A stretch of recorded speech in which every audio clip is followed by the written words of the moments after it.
मंगलम भगवान वीरो मंगलम गौतमो गणी मंगलम कुंद कुंदार्यो जैन धर्मोस्तु मंगलम सर्वमंगलमांगल्यम सर्वकल्याणकारकं प्रधानं सर्वधर्माणां जैनं जयतु शासनम्। मैं नमो तीर्थनायक को, नमो ओंकार वाणी को, नमो उन कुंद प्रभु को जिन्होंने ओंकार धारण की। अहो उपकार जिनवर का, कुंद का दिव्य वाणी का, जिन कुंद ध्वनि दाता उनका हान स्वामी का। णम्यूण जिणम वीरम अनंत वर्णान दंसन सहावम भोक्ष्यामि समय पाहु नियम सारम केवली शुद्ध केवली भयदम। नियम सार जी परमागम ग्रंथ, इसके निश्चय परम आवश्यक अधिकार की 149 गाथा अपन प्रारंभ करेंगे। और अभी जो अपन प्रवचन सुन रहे थे अगले 30 मिनट का, कल जो चला था 356 के बाद, तो यहाँ से मोक्ष अधिकार प्रारंभ हुआ। और मोक्ष अधिकार में मांगलिक, गुरुदेव ने कहा ना, महामांगलिक किया, मंगल वचन है, मांगलिक किया है।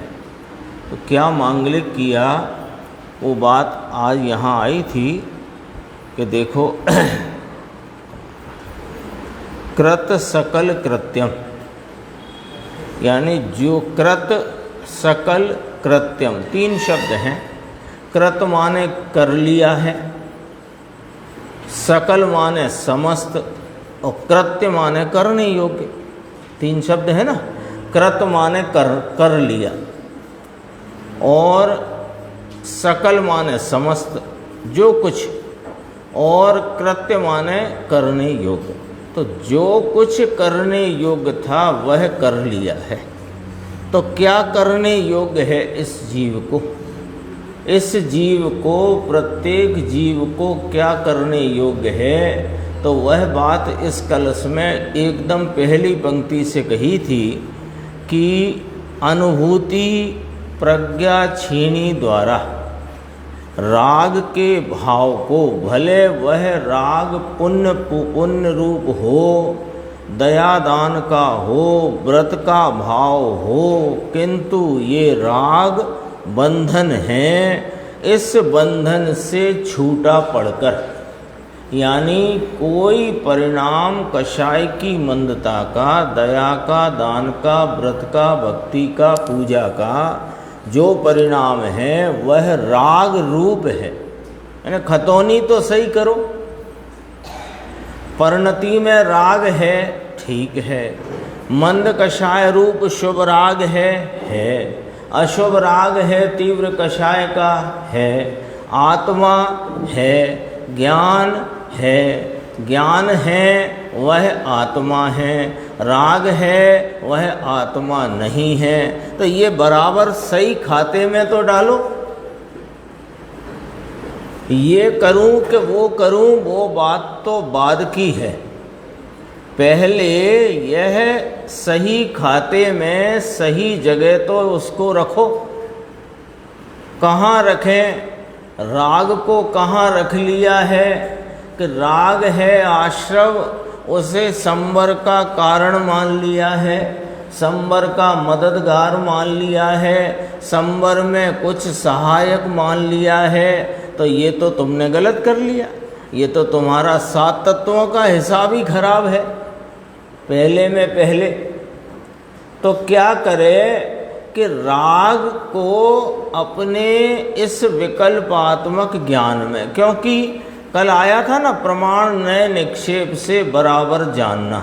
अब मैं ये भूल जाता हूँ कि दोपहर को आया था कि सुबह आया था, पर आया था प्रमाण नए निक्षेप से बराबर इस आत्मा का निर्णय करना चाहिए और उस निर्णय के उपरांत उसमें से व्यवहार का निषेध करना चाहिए। तो जितने भी नए रूप भाव हैं वे व्यवहार में गए। एक निर्विकल्प नय को छोड़ दो। निर्विकल्प नय कौन सी कि जो उपयोग की दशा स्वरूप का आलम्बन ले, वह निर्विकल्प नय है। भले मैं ज्ञायक और शुद्ध पवित्र पूर्ण हूँ, यह विकल्प वाली नय भी व्यवहार है। तो समस्त नय को प्रमाण में व्यवहार पर्याय गुण भेद शामिल हैं, तो प्रमाण को और निक्षेप आदि के सब व्यवहार को निषेध करके एक रूप स्वरूप आत्मा का आलम्बन लेना। तो कैसे लेना कि दोनों में भिन्नता करना। ये पॉइंट यहाँ ये चलता है 180 कलश कि दोनों में भिन्नता करना। कल आया था ना पुरुष और बंध, यानी आत्मा और राग में प्रज्ञा रूपी करवत के द्वारा उसमें दुधाकरण करना, उसमें भिन्न भिन्नता करना, यही कार्य करना है। बस जीव को क्या कार्य करना है कि इसका हित हो जाए, इसकी परिणति में आनंद और परिपूर्ण आनंद की प्राप्ति हो जाए। तो क्या करना है कि एक ही काम करना है कि जो राग है परिणति में, उसको तुमने एकत्व और स्वामित्व भाव से आप या अपना माना है, तो वह तुमसे न्यारा है। इस बात को पहले अपनी बुद्धि में, विकल्पात्मक ज्ञान में, निर्णयात्मक में इस बात को पक्के से दृढ़ता से दृढ़ रखो कि राग होए, लेकिन वह मैं नहीं हूँ, मेरा स्वरूप नहीं। तब अभी तो आज गाथा प्रारंभ हुई कि बंद को भाव को मात्र जानता रहे और बंद को छेदे नहीं, है ना। इतनी प्रकृति हैं, फिर उसमें इतना अनुभाग बढ़ता है, ऐसी ऐसी स्थितियां हैं। ये गुण स्थान में ये प्रकृति का बंध है, ये गुण स्थान में ये प्रकृति का बंध रहता है, एक वाली प्रकृति टल जाती है, आदि इत्यादि। जान तो गया लेकिन छेदा नहीं। मालूम तो पड़ गया कि हाथ में सांप आ गया है पर छोड़ा नहीं। तो राग जो है वह आत्मा का स्वरूप नहीं है। राग चाहे दया का, दान का, व्रत का, पूजा का, उपवास का, कोई भी कषाय की मंदता का, अरे स्वाध्याय का ही क्यों ना हो, वो जितना राग है वह मैं नहीं, मेरा स्वरूप नहीं, तो उससे भिन्न पड़ जा। ये करने योग्य ये कार्य है। देखो इसमें कहा ये बंधन से छूटा पढ़कर, पेज नंबर बता दूं, वो पुस्तक तो खोल लो, 8 नंबर पेज है। आत्मा में ज्ञान को अधिक अनुभूति से विशेष स्थिरता करके पूर्ण स्वरूप आत्मलाभ लेओ, ये करने योग्य है। ये कहा ये सब पुस्तक देना और पुस्तक लेना और देना, ये सब करना योग्य नहीं है। तब कहा कि क्या साहिब शास्त्र ज्ञान भी करना योग्य नहीं है? तो कहते हैं कि यह विकल्प है भाई, विकल्प है सो राग है, इससे तो भिन्न पढ़ने का कार्य करना है। तो स्वाध्याय नहीं करना कि स्वाध्याय का राग राग के स्थान पर आता है, वह ज्ञान में जानने में आता है, वह ज्ञान रूप होकर नहीं आता है। अज्ञानी हो कि ज्ञानी हो, ज्ञानी यों कहा कि वह जानता है, और अज्ञानी इस रहस्य को, इस भेद को, इस भिन्नता को नहीं जानता है, इसलिए उसका नाम अज्ञानी है। तो स्थिति क्या है कि स्थिति ये है कि जीव की परिणति में जो कुछ भी राग होता है वह राग राग में होता है, ज्ञान में नहीं होता है। ज्ञान में राग जानने में आता है और ज्ञान राग को जानता है पर राग रूप होता नहीं। तो यह बात पल्ले बांध लो, गांठ बांध लो, ये ही वस्तु का स्वरूप है। ऐसा जो जाने सो ज्ञानी और न जाने सो अज्ञानी, बस। तो कहा ये विकल्प है भाई, गजब बात है। एक ये गुरुदेव ने यहाँ कहा था, बहुत थोड़ी सी बात ऐसी है जो अपने को थोड़ा समझना चाहिए। कृत सकल कृत्यम, करने योग्य सब किया। क्या करने योग्य? जो अपन ने अभी चर्चा की कि ज्ञान और राग की भिन्नता का भान और उसकी भिन्नता के द्वारा, भिन्नता के बोध और श्रद्धान के द्वारा राग से भिन्न अपने ज्ञान स्वरूप में स्थिरता करना, बस एक यही करने योग्य कार्य है।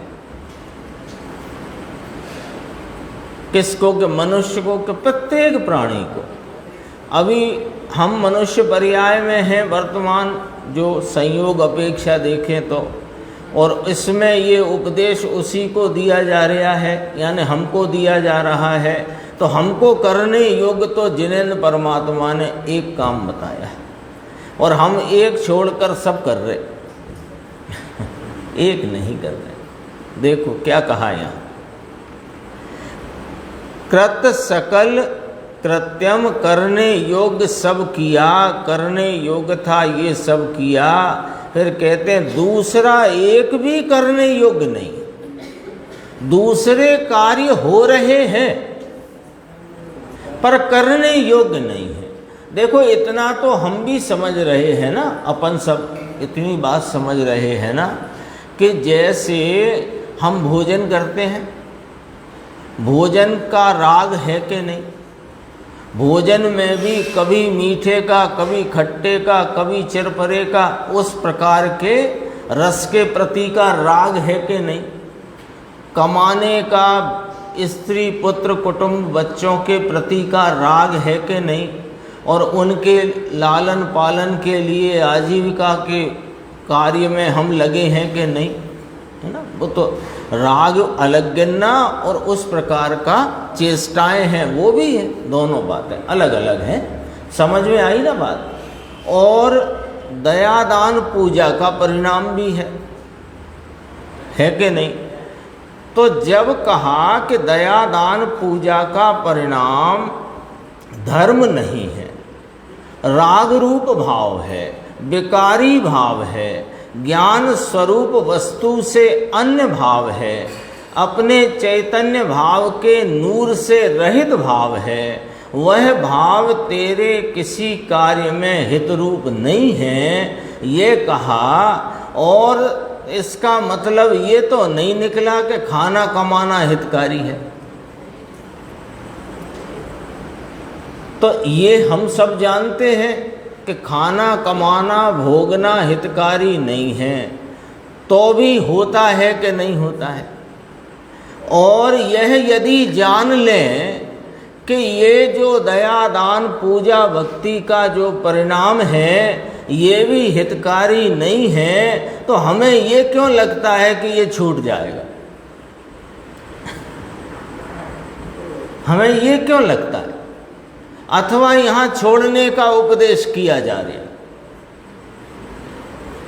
यहाँ तो ये कहा जा रहा है कि ये जो दया दान व्रत भक्ति पूजा का राग विकारी परिणाम, विभाव रूप भाव, ज्ञान मात्र स्वरूप से अन्य रूप भाव, ये धर्म रूप नहीं है, ये अधर्म भाव है, पुण्य भाव है, बंध का कारण है, विकारी है।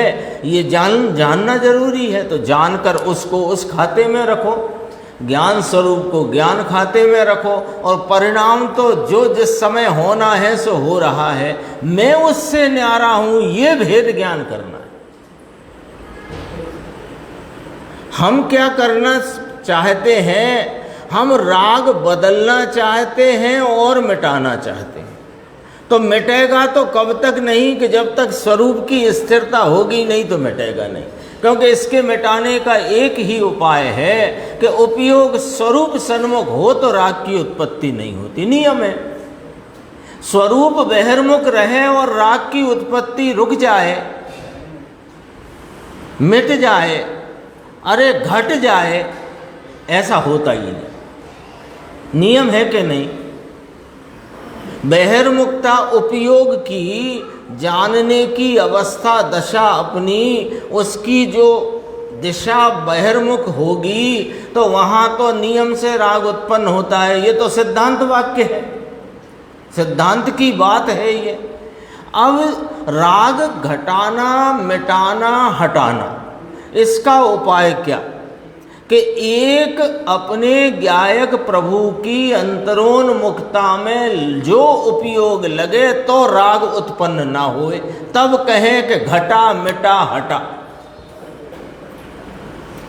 हम उपक्रम क्या कर रहे हैं? राग से भिन्नता के भान का उपक्रम नहीं कर रहे, हम राग को मिटाने की क्या कहते हैं, अफल चेष्टा में लगे। क्यों? राग मिटाना है तो अंतरोन्मुख हो, और अंतरोन्मुख कब होगे?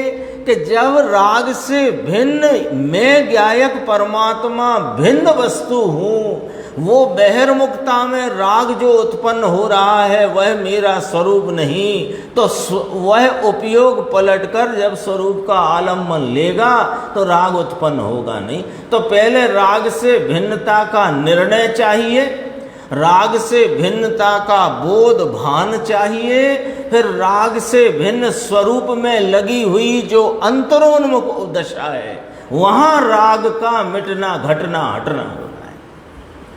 हम यों ही बहिर्मुखता में दौड़ते हुए राग को घटाने की अफल चेष्टा में अनादि से लगे, व्यर्थ की चेष्टा है। यशवंत भाई, और राग का किस्सा क्या है? कि राग का किस्सा ऐसा है, वो आपने इंजन देखा होगा, 4 पिस्टन का इंजन होता है ना, जिन जिन ने देखा हो वो समझ लेंगे। तो वो पिस्टन में क्रैंक होती है, तो 2 पिस्टन ऊपर को जाते हैं, 2 पिस्टन नीचे को जाते हैं। मुकेश भाई आ गया ख्याल में? 2 पिस्टन नीचे जाते हैं, 2 पिस्टन ऊपर आते हैं, तो वह ऐसे चलती है क्रैंक कि वे ऊपर नीचे होते हैं। अब बहिर्मुखता एक धारा में चली आई है तो वो शुभ अशुभ, शुभ अशुभ, शुभ अशुभ, शुभ अशुभ तो चले गए। उसमें तुम करना क्या चाहते हो? अरे उसको उसकी धारा में चलने दो, मैं वह नहीं, ऐसा निर्णय करके अपने स्वरूप की सन्मुखता करो तो वह उत्पन्न नहीं होगा। मार्ग तो ये है, ये कहा कृत्य तो ये है, करने योग्य तो कार्य ये है। ये कहा देखो, ये ही करने योग्य। गुरुदेव ने कहा शब्दों मां गंभीरता घणी छे, ये ही करने योग्य है, बाकी तो हाड़ का चामड़ा पड़ा रहेगा, है ना, उड़ जाएगा हंस अकेला। यानी यह आत्मा तो अभी इस संयोग में है, जितने योग्यता प्रमाण में इसे रहना है संयोग में तब तक रहेगा, फिर चला जाएगा। और जैसे तुम भाई, माता, पिता, बहन, पत्नी कहकर पुकारते हो, वो जो आत्मा और जीव का वह जो असमान जाति द्रव्य पर्याय को ही तो पुकारते हो, उसमें से यह आत्मा तो चला जाएगा और ये जो रह जाएगा इसे जलाया जाएगा, जैसी की विधि रीति है लौकिक में। अब क्या कहते हैं, मसान में सुलगेगा, चला जाएगा यहाँ से। तो सुनो, ये पाप का अभिमान, ये पुण्य का अभिमान, ये पुण्य के फल का अभिमान और राग के आचरण का अभिमान, इसमें मरा जा रहा है।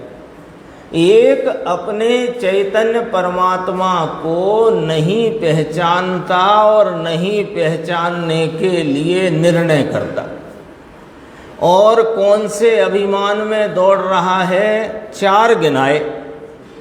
पाप का अभिमान। पाप का अभिमान कैसा? कि देखो भैया, पहले तो हमारी स्थिति साधारण थी, फिर हमने बहुत चतुराई से, बहुत होशियारी से इस प्रकार का व्यापार किया, फिर इस प्रकार का व्यापार किया, फिर इस प्रकार का व्यापार किया, और अब हमारे पास 4 मकान हैं, 6 दुकान हैं, आदि इत्यादि। ये काय का अभिमान है? पाप का अभिमान है ना।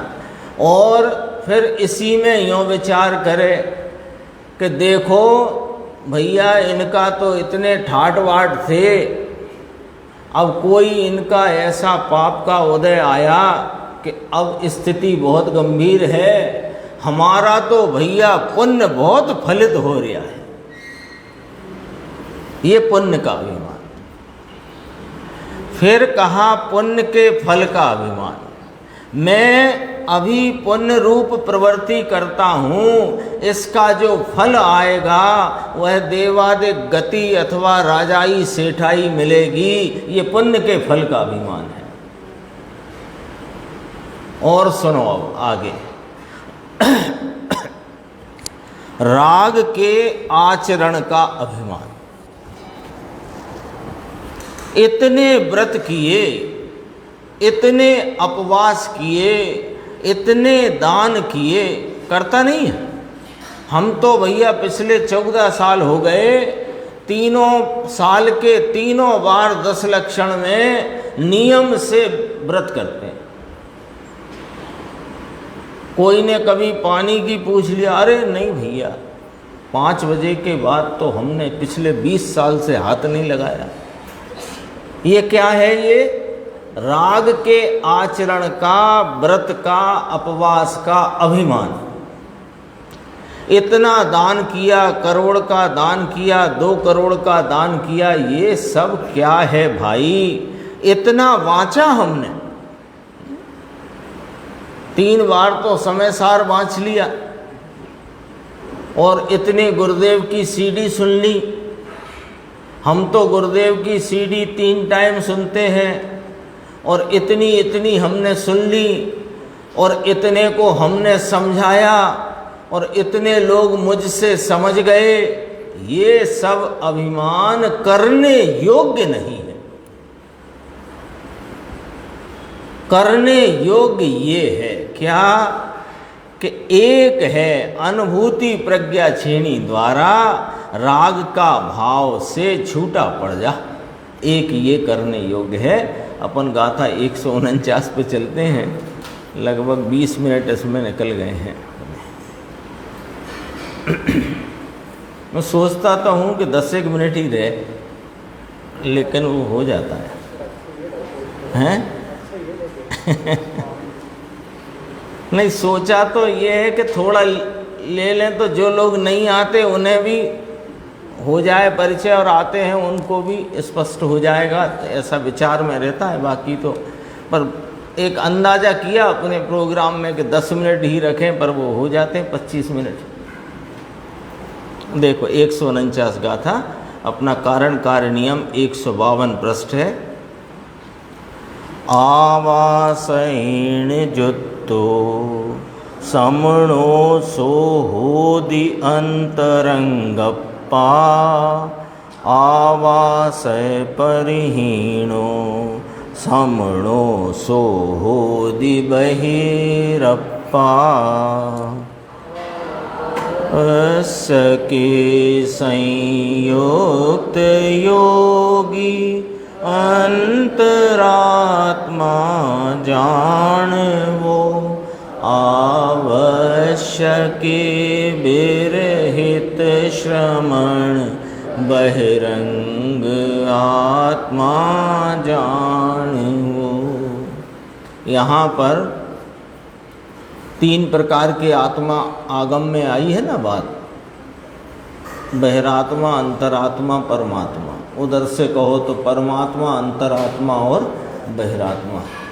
और लगभग सभी ग्रंथों में इन 3 बातों की चर्चा अवश्य है, लगभग सभी ग्रंथों में, यहाँ भी आई।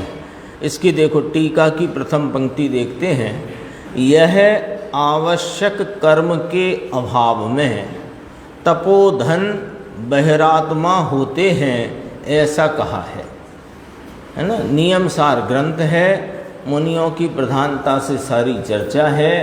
तो तपोधन किसे कहा कि जो मुनिपना जिन्होंने अंगीकार किया है, अथवा श्रवण लिंग, जिन लिंग में, मुनि लिंग में वे वर्तते हैं, उनको लिया। तो आवश्यक कर्म के अभाव में वे मुनि बहिरात्मा हैं, ये वाली बात यहाँ बताई जा रही है। आवश्यक कर्म किसे कहा?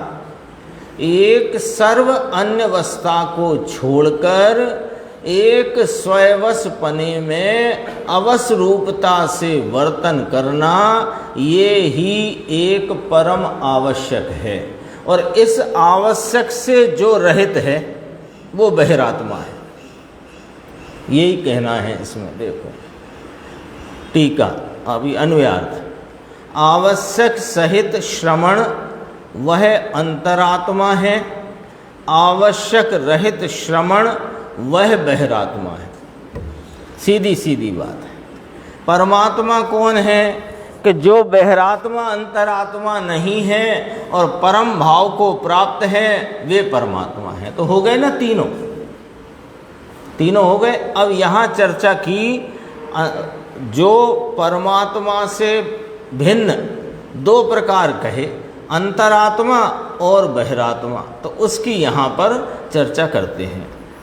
अभेद अनुपचार रत्नत्रयात्मक स्वयं आत्म अनुष्ठान में नियत परम आवश्यक कर्म से निरंतर संयुक्त ऐसा जो स्वयवश नाम का परम श्रवण वह सर्वोत्कृष्ट अंतर आत्मा है। देखो अब देखो क्या कहा, अभेद अनुपचार रत्नत्रयात्मक। तो अभेद अनुपचार रत्नत्रयात्मक का अर्थ पहले आ चुका, फिर अपन संक्षेप में कहते हैं। अभेद यहाँ लेना एक रूप स्वरूप चैतन्य भगवान में जो परिणति की अभेदता है, जो परिणति स्वरूप में एकाग्रपने वर्त रही है, तो वह किससे अभेद है? जो परिणति, जो उपयोग की दशा अपने स्वरूप में एकाग्रता से वर्तन कर रही है, उसमें एकाग्रता से लगी हुई है, वह किससे अभेद है? अपने चैतन्य स्वरूप से। तो वो हुआ अभेद। रत्नत्रय, फिर कहा अनुपचार, इसमें कोई उपचार किसी का नहीं किया गया, सीधा उपयोग स्वरूप आत्मा में तल्लीन है, कोई अन्य उपचार की यहाँ बात नहीं। सो अनुपचार। क्यों ये शब्द क्यों लगाए?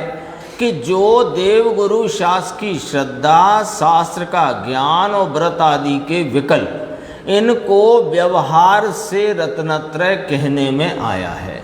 किसको है ये?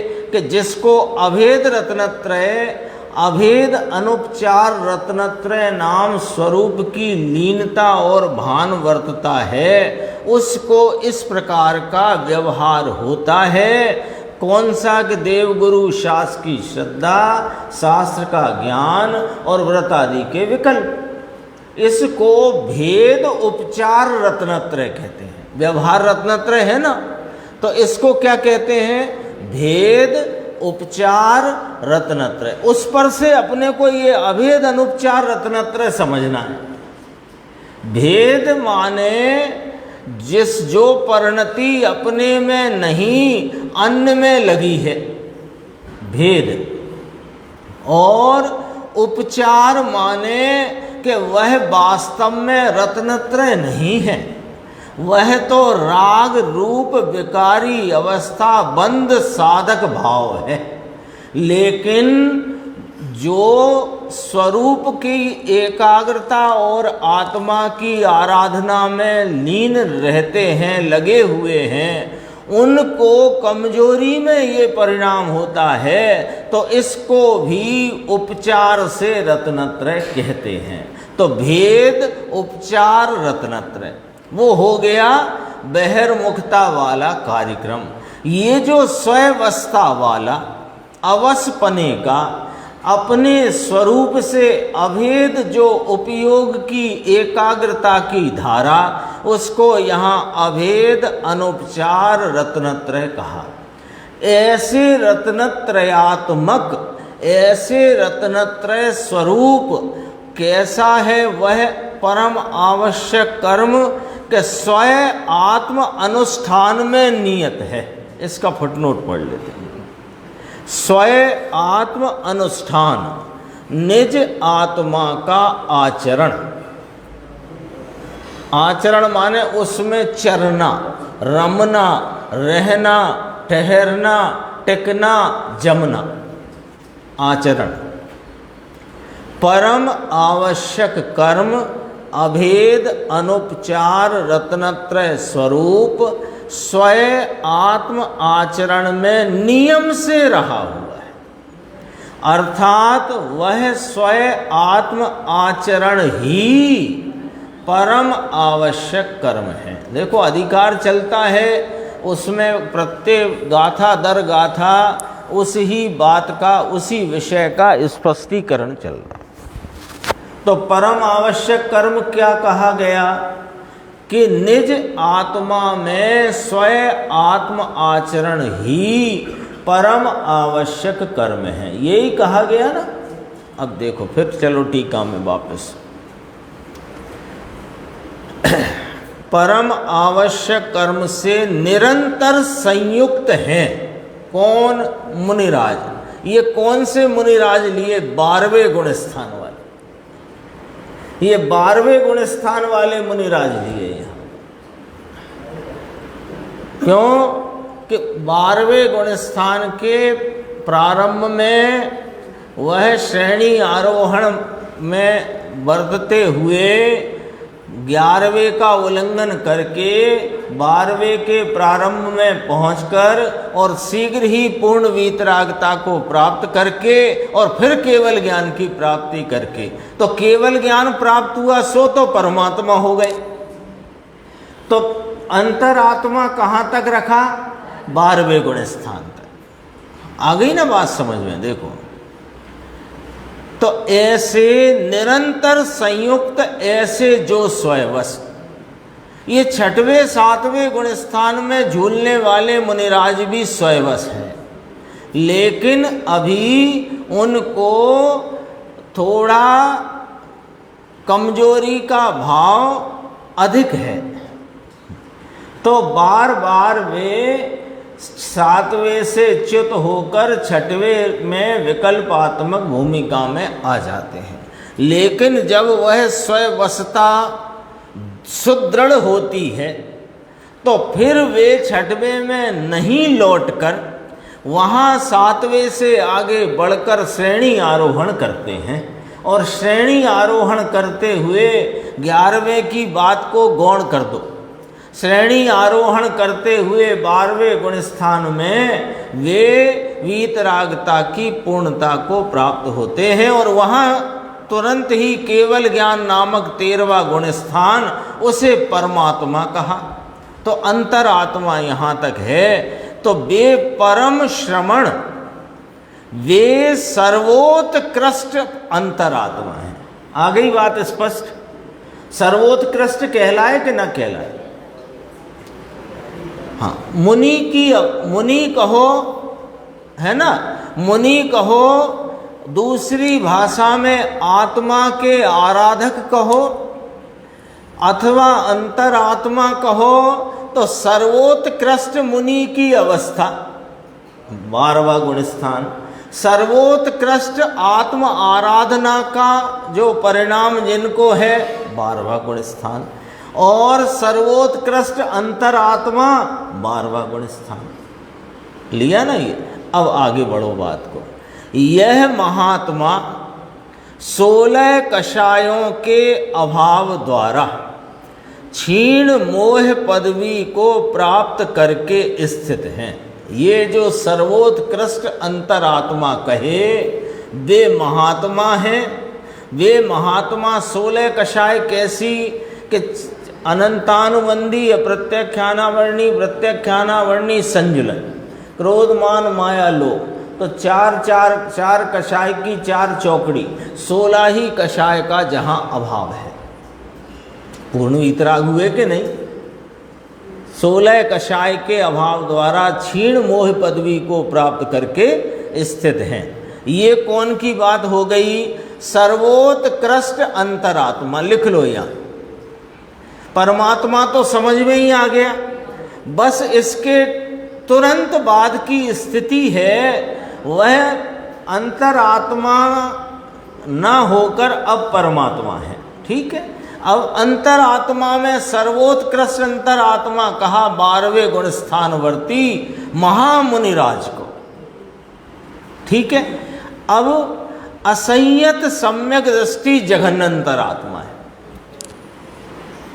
जिसने अनादि मिथ्यात्व को टालकर समयांतर में सर्व भ्रांति को दूर करके अपने स्वरूप का आलम्बन लेकर परिणति में अतीन्द्रिय आनंद का भाव प्रकट करके स्वरूप की प्रतीति करी है। ऐसा असंयत अविरति सम्यक दृष्टि 4थे गुण स्थान वाला जगन्य अंतर आत्मा है। ठीक है, और इन दोनों के बीच में रहे हुए सब मध्यम अंतरात्मा है। ये व्याख्या आ गई अंतरात्मा के 3 प्रकार, जगन, मध्यम और सर्वोत्कृष्ट। उत्कृष्ट में सर्वोत्कृष्ट ही लिया। सर्वोत्कृष्ट कौन आया निर्देश भाई? 12वें गुण स्थान में स्थित महामुनिराज, वे सर्वोत्कृष्ट अंतरात्मा।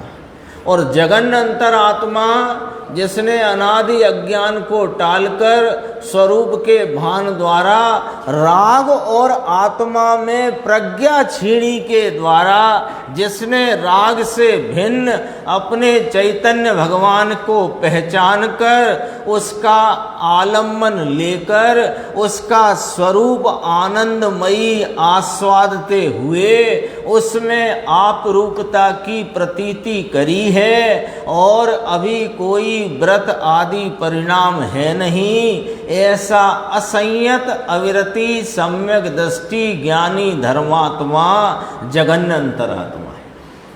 और इन दो के बीच में जितने भी आत्मा के आराधक हैं वे सर्व मध्यम अंतरात्मा है। निश्चय और व्यवहार ये 2 नयों से प्रणीत जो परम आवश्यक क्रिया उससे जो रहित होते हैं वे बहिरात्मा हैं।